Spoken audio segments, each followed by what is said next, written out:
અગર આપણે એમ કહીશું કે એ પગાર લે છે તો આપણે પીડા નથી જાણી એની.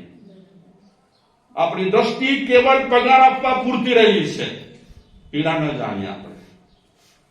અને પરમાત્માની ભક્તિ કરતા કરતા આપણે પીડા ન જાણીએ કોઈની. બીજાની જો પીડા ન જાણી, જેટલા અહીંયા હશે ને એમને રોજ રોજ આ લાઈનું ગોખાવીશ. ભક્તામાં તમારે ગોખવી હોય તો ગોખજો, સાધુ બનના પણ તમારે શીખવી હોય તો શીખજો. આ લાઈન હું શીખાડીશ. મને તમને ખાલી થોડી ક્રિયાઓ કરી અને રાજી થવા જેવું નથી. આપણે માણસ છીએ, કાંઈક સારું કરી શકીએ, કાંઈ સારું કરી શકવાની આપણામાં ત્રેવડ છે, કરીએ આપણે સારું.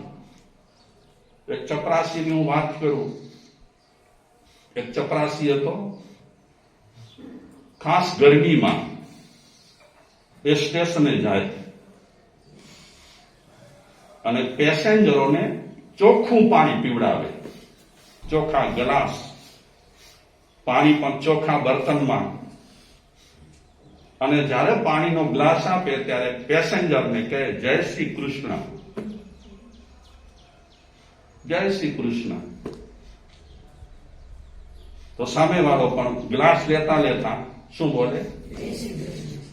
જે માણસ જેને યાદ કરે ને આપણને પણ એમાં બળી જવાનું. શું નુકસાની છે? કોઈ બોલે છે નમો ભગવતે વાસુદેવાય, બળી જાઓ ને. પણ નહીં, અસાંજો ધર્મ ઊંચો ગોરો કસરતા રાખવાની નથી. જ્યાં સારું મળે ત્યાં મેળવવા જેવું છે. આપણે મનુષ્ય જન્મ પામ્યા છીએ ને સારું મેળવવા માટે જન્મ્યા છીએ. કટ્ટરતા રાખવા થોડું જમીને જન્મ્યા છીએ. સંપ્રદાય તો આજકાલ હશે, ગચમત તો આજકાલ હશે, ફોક થઈ જશે. કાળ છે ને કોઈને પણ રાખતો નથી. કાળ પોતાના મોઢામાં બધાને ખાઈ જાય છે. પણ આપણે માણસ છીએ, સારું આપણાથી થાય ચટનું કરવા જેવું છે. આ ચપરાસી શું આપે? પાણી પીવડાવે. પછી પાણી પીધા બાદ પેસેન્જર ખિસ્સામાં હાથ નાખે. શેના માટે? પૈસા માટે. પૈસા કાઢી પેલા ભાઈને આપે તો હાથ જોડે કે નહીં, પૈસા માટે પાણી નથી આપતો. મને એક ઈચ્છા થઈ છે કે આવું કંઈક હું કામ કરું. માણસ છું, માણસ જેવું કામ મારાથી ન થાય તો આ માણસ તરીકે થવાનો મતલબ શું? રોજનું કામ એ ચપરાસીનું. વાહન આવે, ચોખ્ખું પાણી પીવડાવે. વાસણ બાસણ એટલા ચોખ્ખા. જો આપણે ચોખ્ખા વાસણમાં પાણી પીએ, પણ બિચારા જાનવરોના અવારા કેવા હોય? કેવા હોય અવારા? હે? લો. અને પછી વળી મુંબઈથી તમે આવો તો કહો કે ડોક્ટરે કીધું છે ગાયનું દૂધ પીવાનું, ભેંસનું દૂધ પીવાનું. અને જેનું તમે દૂધ પીઓ છો એ ગાય માતા, એ ભેંસ કેવા અવારામાં પાણી પીએ છે? વિચાર્યું ક્યારે કે ચલો બે ચાર જુવાન ભેગા થઈ અને આ એક કામ કરીએ? ન રહી શકે. એમાં આપણી આબરૂ જાય? બિલકુલ નહીં. કરવા જેવું છે આવું કામ. ગઈકાલે અનિરુદ્ધ દવે આવ્યા હતા, ભરતભાઈ. એમણે કામ ઉપાડ્યું છે, સારું છે કે ગામે ગામે વૃક્ષારોપણ થાય અને વૃક્ષોની જરૂર છે. મહેનત બહુ છે. પૈસા આપનારા આપી દે, પછી સંભાળ રાખવી, એની માવજત કરવી. અને ઘણી વખત ઘણા લોકો છે ને માવજત ન કરે પણ મરડી કરી અને તોડીને ફેંકી દે. એવા લોકો છે દુનિયામાં. કપે ને એવા કપે ને વધારે કેર દેતા અહીંયા નાની બાપા. આ સારું છે કામ. હમણાં કોરોના આવ્યો ત્યારે આપણને ખબર પડી ઓક્સિજનની. તો ઓક્સિજન માટે મુખ્ય સાધન હોય તો આ વૃક્ષ છે. જેમ જલ એ જીવન છે તેમ ઝાડ એ જીવન છે. સારું છે વૃક્ષારોપણ કચ્છમાં થાય,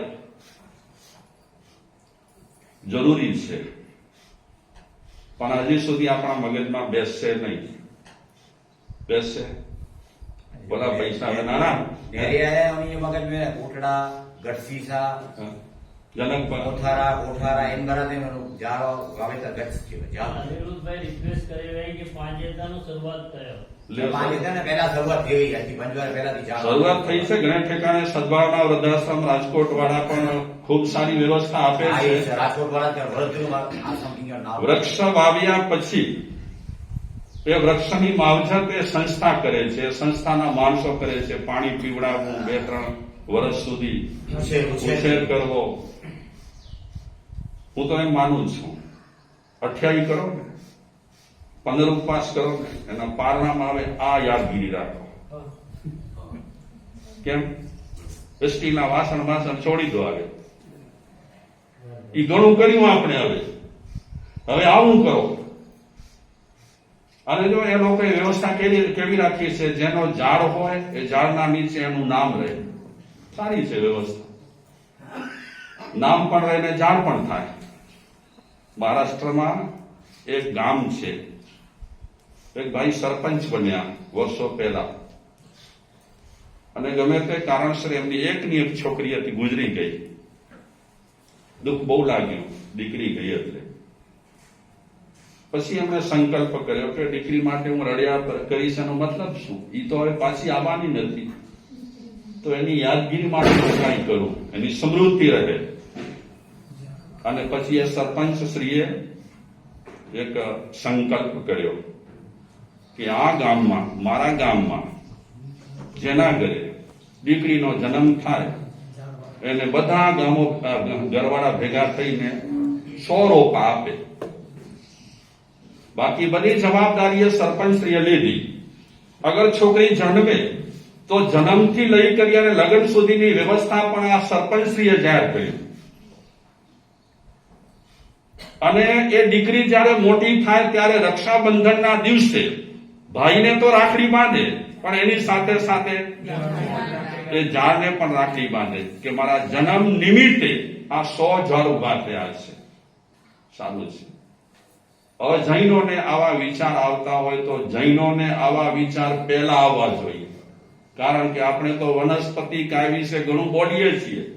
અમે લોકો પણ વ્યાખ્યાનોમાં વનસ્પતિ કાય વિશે બહુ કહીએ છીએ. તો આપણામાં તો આ વિચાર પહેલા ઉગવા જોઈએ વૃક્ષ માટેના. ચલો, શેની વાત કરતો હતો? એ તો વાત કરી મેં. કારણ કે એ થાય તો આમ કેવું લાગે તમને? આ તો મારા વિચાર છે, 100% સાચા હોઈ પણ શકે, ન પણ હોઈ શકે.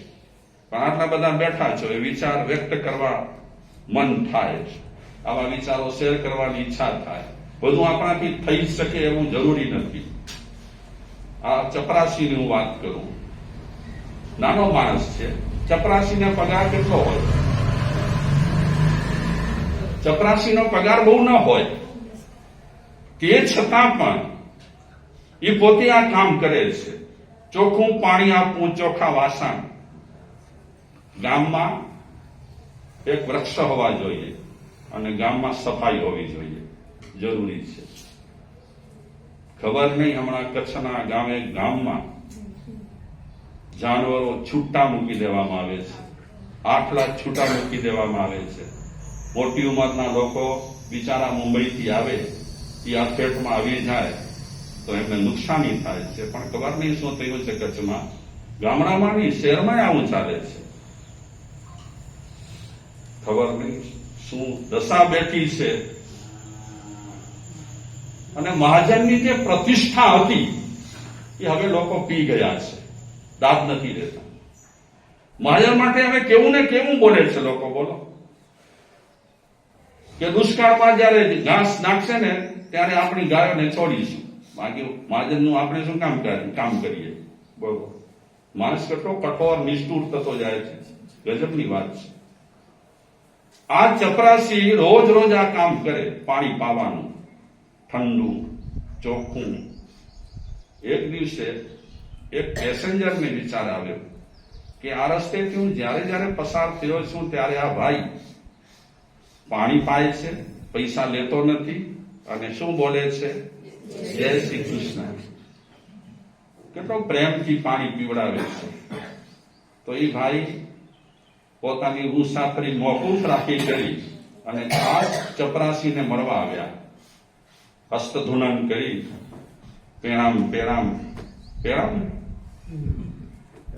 પેણામ જઈ ચપરાસીને પૂછે છે કે ભાઈ તું આ પાણી પાય છે, વાસણ આટલા ચોખ્ખા, પાણી એટલું ચોખ્ખું ઠંડુ, કઈ સંસ્થા એમણે આવું કામ ઊભું કર્યું છે? તો એ ચપરાસીએ કીધું, કોઈ સંસ્થા વતીથી હું પાણી પાતો નથી. હું ચપરાસી છું, મારી સર્વિસ અત્યારે ચાલુ જ છે. રજા પડે એટલે પહેલું કામ હું આ કરું છું. પરણેલો છું, મારા બાલ બચ્ચા છે. ચપરાસીના પગારમાંથી મારું ઘર એકદમ વેલ સેટ, સરસ રીતે ચાલે છે. ઈમાનદારીપૂર્વક જીવું છું. પણ મને એક દિવસે વિચાર આવ્યો કે માણસ જિંદગી જીવતા અને જિંદગી પૂરી થાય એનાથી પહેલા માણસ તરીકેનું એક નાનકડું કામ કરું. એટલે ચપરાસી પેલા ભાઈને કહે છે, આ નાનકડું કામ મારી અંતરની સ્ફુરણા છે. કોઈ સંસ્થાનું કામ નથી, આ ટ્રસ્ટનું કામ નથી, મારું પોતાનું છે. સમયસર આવવું, સમયસર સ્વચ્છ પાણી પીવડાવવું અને મને ખુશી થાય છે, રાજીપો છે અને મને એમ થાય છે આ કામ કરવા જેવું છે. આ એક નાનકડું કામ છે કે નહીં? મજા આવે કે ના આવે? હા. અને આજના ભણેલા ગણેલા યુવાનો, ભલે લોકો કહે છે કે એમને ધર્મમાં સમજણ નથી, પણ હું કહીશ કે આજના ભણેલા ગણેલા યુવાનો બહુ સારા કામ કરે છે. અને મોટા વ્યક્તિઓ કરતા પણ આજના યુવાનોને ધર્મમાં ઇન્ટરેસ્ટ ભારોભાર છે. બિલકુલ એકદમ રસપૂર્વક કામ કરે છે. આ યુવા લોકો આજે રસ્તે ફૂટપાથ પર કોઈ માણસ કાંઈ વેચતો હોય, એમની ખપત ન હોય, જરૂર ન હોય, તે છતાં એ ફૂટપાથ પર વેચનાર માણસ પાસેથી વસ્તુ લઈ લે બધી. એ જેટલા પૈસા માંગે એનાથી વધારે પૈસા આપી અને કહે કે ભાઈ તમે એક દિવસ પરિવાર સાથે રહો, જાઓ જલસા કરો. આવા યુવાનો કામ કરે છે આજે, બહુ સરસ કામ કરે છે. માની લો એ કદાચ મંદિરમાં નહીં જતા હોય અને મંદિરમાં જાય તે જ ધર્મી કહેવા એ જરૂરી નથી. ધર્મસ્થળમાં આવે, સ્થાનક ઉપાશ્રયમાં આવે, એ જ માણસ ધર્મી કહેવા એ જરૂરી નથી. આટલા પૂરતા આપણે ધર્મી બનીએ એ તો બહુ સંકુચિત વિચાર કહેવાય. ધર્મી તો બધે ઠેકાણે આપણને બનવા જેવું છે. જેમ ગરમી બધે ઠેકાણે થાય ને એસી ને પંખા સિવાય, તેમ ધર્મી પણ બધે ઠેકાણે થવાનું. ફરી આપણે લાઈન યાદ કરીશું. તમને યાદ રહી કે ના રહી? બીજાની જો પીડા ન જાણી જીવ્યું તારું, બીજાની જો પીડા ન જાણી જીવ્યું તારું દૂર ને દાણી. વિપાક સૂત્ર છે ને, તેમાં આવી જ વાતો આવશે. બીજાને પીડા આપી, પીડા જાણી નહીં, પીડા મિટાવી નહીં. તો ઈ લોકો કેવા પાપ કર્મ બાંધ્યા અને એમને બિચારાઓને કેવો ત્રાસ વેઠવો પડ્યો પાપ કર્મ બાંધવાને કારણે, એવી વિપાક સૂત્રમાં માહિતી આવશે. અને બીજું જંબુ કુમાર ચરિત્ર. આ ઐતિહાસિક એક વ્યક્તિ છે, જંબુ કુમાર. તમને બધાને ખબર હશે કે આ જંબુ કુમાર ઐતિહાસિક વ્યક્તિ કેમ, એના જીવનમાં કેવી ઘટનાઓ ઘટી.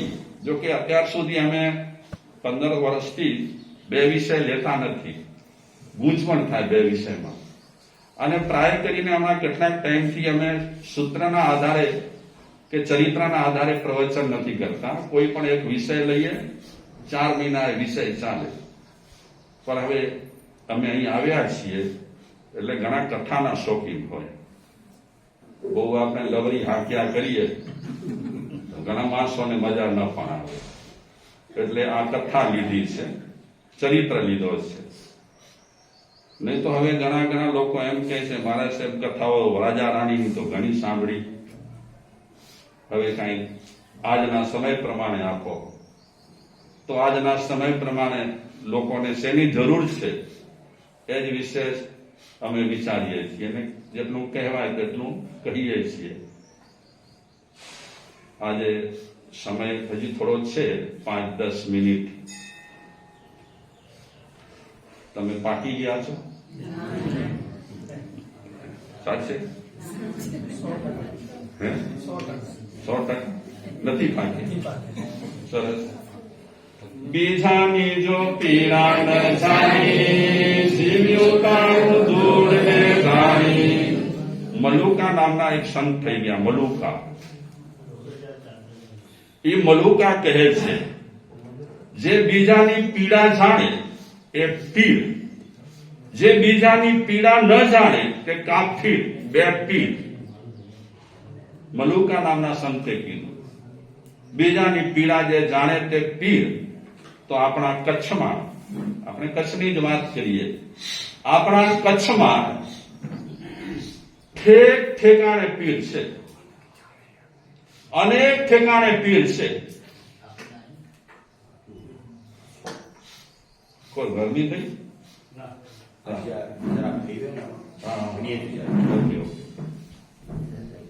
આપણે વાતને પણ અહીં વારી લઈશું.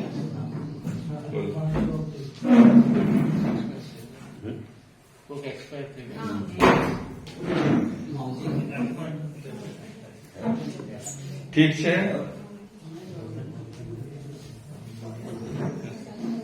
આપણે વાતને અહીં જ વિરામ આપીશું. આપ સૌ સમય ફાળવી અહીં પધાર્યા એ બદલ પ્રણામ સાથે આપ સૌને ધન્યવાદ.